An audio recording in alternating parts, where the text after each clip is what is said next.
locale. Grazie. Gracias, señor Pirillo. Tiene la palabra por minuto y medio la señora Jordan.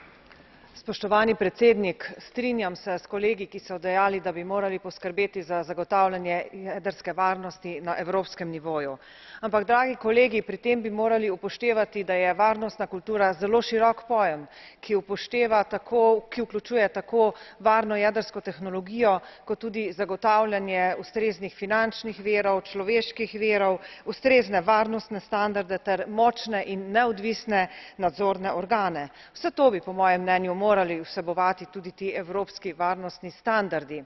Pri tem ne gre za nezaupanje do obstoječih inštitucij, ampak za to, da tudi na institucionalnem nivoju zagotovimo tudi v prihodnosti najvišjo možno varnost.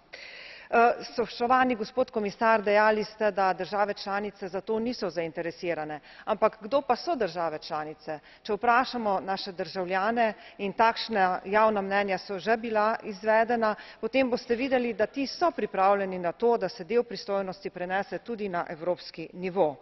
Moram pa jasno povedati, da sem proti zapiranju jedrskih elektrarn zaradi političnih razlogov. Na Japonskem deluje več jedrskih elektrarn in ena med njimi je doživela to hudo jedrsko nesrečo.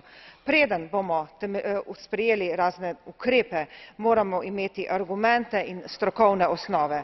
Zato bomo morali razpolagati s strokovnimi analizami tega, kaj se je dogajalo v Fukušimi, da bomo sploh vedeli, kaj so bili tisti resnični razlogi za jedrsko nesrečo in za poškodbe sredice.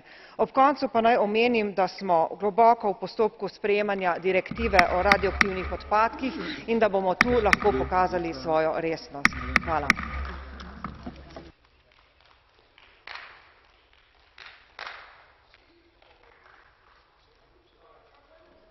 La señora Alfano le ha sacado tarjeta azul. ¿Está de acuerdo? A ver, señora Alfano, tiene la palabra. You have the floor, you have the floor.